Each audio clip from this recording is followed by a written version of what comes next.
Hey you guys, it's MJ. I wanted to check in before I started filming this video. I asked ChatGPT. I said, what's a good strategy to finish the challenge before my birthday? My birthday is in February. It told me that I would have to read 28 books in a month. I don't think I could do that. Sometimes I trust Chat. Not all the time, but sometimes. Okay, so Chat told me if I want to finish the challenge in March, it's going to take 27.08 books per month. That's 6.77 books per week. I think that's a little too intense, don't you? Yeah, we're slowing down. Okay, update. So I just asked Chat, how about April 1st? April 1st is definitely more manageable. 4.5 books per week, and that's like 19 books per month. So 4.5 books per week, it's going to have to be 2 or 3 audiobooks and 2 physical books for a target date. Now, that's not considering time off for the holidays and all that stuff. So I'm going to set myself a goal for April 1st. I think that's doable. I think it's achievable. And gosh darn it, I think I could handle it. Hello everyone, it's MJ and you are at my channel called Reading This Life. My channel is where we talk fiction, friends, and fun. We are officially 2 weeks into the trenches of the Read What You Own challenge, and I am here to give you an update on my progress. Stay tuned.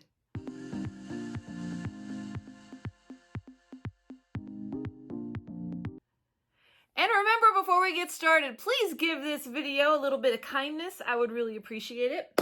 All right. I'm filming this on Sunday. This is going live on Monday. As of today at 2:45 in the afternoon, I am 12 books in. Now, we're going to go through them. Also, for anyone that is participating in the challenge, we have this little goodie available. This is a project that we're doing to raise money for a charity. This is Read What You Own Challenge Tracker. It is simply just for the PDF e-file. No paper, no ink, no lamination, no check marks. That is all on you. It's simply just the PDF file. You can download it to your iPad. You can download it to your Scribe. You can print it out on paper, whatever works for you. We almost have $100 raised, which is phenomenal. Thank you to everyone that has downloaded it. I hope you're having fun with it. It's very satisfying. Ooh, I have to do that one. It's very satisfying hitting the X and knowing that that number is behind you. Okay, so what I'm going to do is I'm going to pull up my Goodreads and we're going to go through everything that I've read since the beginning of the challenge. Now, I did not start the challenge with a clean sweep because I was in the middle of a book and I wanted to finish it. So, of course, I did count it because I do own that book. Let's get into Goodreads. I hope everybody's doing well. Let me know in the comment section down below. How are you making out with your challenge? All right. Man, we got a variety for sure. Gosh, it seems like ages ago since I read some of these. Okay. So the first one that I read was We, and that is by Yevgegy Zamyatin. And this is a dystopian, the first dystopian book. I believe it came out in 1921 or 22. Correct me if I'm wrong, but somewhere around there. I enjoyed this more than 1984. 1984 was just different for me. I gave that book 5 stars. All right, then next, I read The Giver. I don't have these books with me or else I'd be holding them up, so I'm going to have to put goofy pictures here. Okay, so I own on my Kindle. The Giver, I have a physical copy. That I originally read back in 2015. It landed differently for me this time around. Now, that is also a banned book. Did you know that The Giver is a challenged or banned book? Yeah, it is. 5 stars on that one. Next, Ghost World. This was a graphic novel. The movie is based on the graphic novel with the characters. I gave it 3 stars. I think maybe if I would have read it 15 years ago, it would have landed differently. That makes sense. But I thought it was quirky. I thought it was cute. I thought it was fun. All right, then we get into What Moves the Dead by T. Kingfisher. That is a retelling of The Fall of the House of Usher. I gave it 4 stars. Let me see. Do I have a review for this? Oh, I do have a review. I'm trying to keep up with my reviews. I know, it's not easy, but I'm trying. Okay, my review says, I really enjoyed this version of the story. It was a fungi... Is it fungi or fungi? Fungi. It was a fungi fun read. Now I want to go back and visit The Fall of the House of Usher, which I have on my shelves. My second T. Kingfisher and not my last. Yeah. I read A House with Good Bones like a week before, 2 weeks before. Those were the 2 books that brought me out of a little bit of a slump that I think was coming on. Next, we have The Stranger from Albert Camus. That is 5 stars, and that is a reread. I originally read that back in May of 2016. Let's see. I think this was from my first review. Brilliant translation, a story that resonated and haunted this reader. Well done, Mr. Camus. You left way too early. Okay. Then I read And Then I Woke Up. And this was by Malcolm Devlin. This one I gave 4 solid stars. An interesting book, not spoiling anything. The ending left me a bit meh, but all in all, a solid 4. Yeah, I believe we're dealing with zombies in here. Might be a little plague action. It was interesting. I think I will revisit this again. For sure. I still have questions about that book. You know how a book just sometimes sits with you? This one's sitting with me. All right, then The Boy, the Mole, the Fox, and the Horse. I cannot scream about this book enough.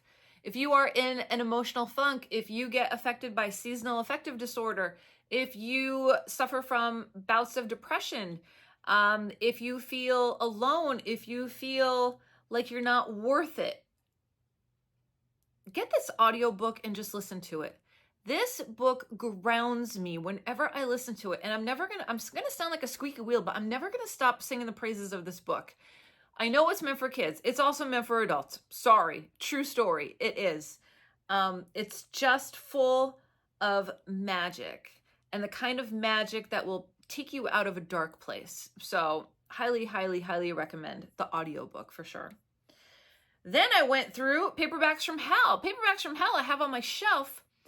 If you're like me, when I got Paperbacks from Hell, you just start flipping through the pages and you look at all the covers and you're like, ooh, I want to get that one, want to look that, whatever. But you kind of skim over the narrative. I listened to the audiobook. What I did was, pro tip for all the challengers out there, I reignited my Audible account and I signed up for 30 free days. And guess what this girl's doing? I am ripping through as many audiobooks as I can in 30 days. Yeah, basically. Why not? Why not use it to my advantage? So I think I only did 2 on there so far. Yeah. It's going to get canceled on December 14th. So whoo-hoo. It's all about weaponry, man. I told you that I was preparing for this challenge. Yeah, I did. I told you I was preparing for this challenge. We're coming in guns blazing. Then I read Vox. Vox is by Nicholson Baker. That was interesting. I read Nicholson Baker before. I read the Fermata before. It's up there. Honestly, I was bored until about page 60. And then it started picking up. I guess it was just he's just a little bit too obscure out there. But I loved how it all ended and it wrapped up and it was good. It was good. Hi. So yeah, I gave it 4 stars. Did I write a review? Let's see. If I didn't read the Fermata, I don't know if I would have stayed with the book. It's odd, strange, intimate, sometimes boring, but absolutely lovely at times. After page 65, it started to become interesting to me as an adult conversation held between two strangers over the course of a few hours leading up to a meaningful connection. Yeah, and it's a sexy book, all right? I'm not gonna lie, it's a sexy book, but it's weird sexy, so you know. Let me read you my review for Paperbacks from Hell. When you hear back what the different genres and subgenres are, you're just like, oh my God. Like to hear it back, you know? The audiobook was fantastic to listen to apart from the physical book. My goodness. That's it. My goodness. Really, really good. All right. Then we had Vox. Then what do we read after Vox? This skin was Once Mine and Other Disturbances. This was an ARC that I received from Eric LaRocca. This was delightful. 4 novellas in a book. Let's see. It says, a brand new collection of 4 intense, claustrophobic, and terrifying horror tales from Eric LaRocca. So let's read my review. Okay, first off, I'm thanking Eric for the ARC. These 4 stories fit so well together. I love the tension as he describes the sense of claustrophobia, the body horror. If movies have jump scares, then Eric LaRocca has the equivalent with words. There are some times when he would just leave you dangling with a sentence and you're just like, what? Yeah. I love nothing more than being taken by surprise with words. A wonderful book of 4 novellas. I only wish there was more to devour. Really, really enjoyed it. Gave it 4 stars. Solid. And that comes out April of 2024, I think. Yeah, I think it comes out in 2024. Really good. All right, then this morning I finished Dune Messiah. That's the second book in the Dune trilogy. Completely different from Dune, the first book. So it takes place a decade and a smidge later. Paul is lifted to leadership. I'm not going to spoil it or anything, but this book has less adventure and more politics, more behind closed doors, more how is the lineage going to progress, mysticism, there's a little bit of magic, there's just fantastical things going on. And it was, I treat it separate, even though I know it's book 2, I treat it separately because it had a different voice than the first book. Does that make sense? Okay. But yeah, really enjoyed it. I'm taking a break from Dune until January or February, and then I'm going to finish off with Dune, Children of Dune. That's the last in the trilogy, and then I'm ending it, and that's it. I'm not going through all the, all the other Dune books out there, because there are many. And then this afternoon, I was doing chores, and I'm like, I need something. I don't want to listen to music. I want to listen to a book. So I pulled out The Little Prince. The Little Prince is one of my all-time favorite books. I think it used to be first. And then the Charlie McKesey book came out, The Boy, the Fox, the Horse, and The Boy, the Horse. You know the book I'm talking about. But The Little Prince always will have a near and dear place in my heart. I studied that as an undergrad in either a critical thinking class or a philosophy class, and it blew me away how we dissected that sucker. It gave me so much insight as to why we are here back then, especially that, just spending time with someone doing nothing means the world, like that, those little gems, just good stuff. If you've never read it, I highly recommend it. It's a short read, it's 100 and some pages, but it's really just another one of those books that ground you. It grounds me. Love, love, love it to pieces. And that's it. So today, that was book 12. So today I'm going to start Silver Nitrate again by Silvia Moreno Garcia. I'm going to have to pull up an audiobook for my commute this week. And I'm not sure exactly what I'm going to go for. So we'll see. Any books that I've already started that I'm going to finish, that I haven't finished, I'm going to hold off until December for the DNF December. And I'm also going to try and hold off on rereads. I had a couple rereads in here, which was fine, but I think I'm going to hold off on some others for December. But yeah, really, really good. I feel like I'm in a good place. I know earlier I talked to chat, and I'm gonna set a target for April 1st. That's it. However far I get with the challenge by April 1st, that's quitting time. So hopefully I'm gonna hit my 100. If I don't, that's okay. Based on the calculations, because, you know, we like to get a little sciencey here once in a while, I have to read 4.5 books. 4.5 books? 4.5 books a week. I think I can do that with physical and audio. The audio is a huge piece of this because your girl doesn't have time. Your girl has a full-time job. Like, there's no way that I would be able to do that.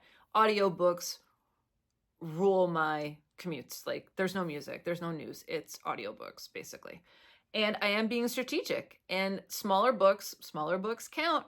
And I achieved my goal of getting that boost, getting that jump, getting that sprint out. Now I can settle in, pull back. You know, if I want to go for a bigger book, I can. Like, it's okay.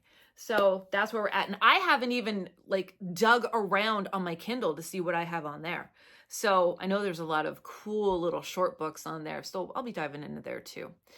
So that's where I'm at. All right, leave me a comment in the comment section down below. Let me know how your challenge is going so far. We're 2 weeks into it, people. And if you're feeling like me, you're feeling pretty awesome. All right, high five, everybody. Let's keep going. Let's keep reaching those numbers. No matter if you're on a slow burn or you're speeding up a little, you do you. You do you. That's it. There's no comparison. There is no race. This is no prize.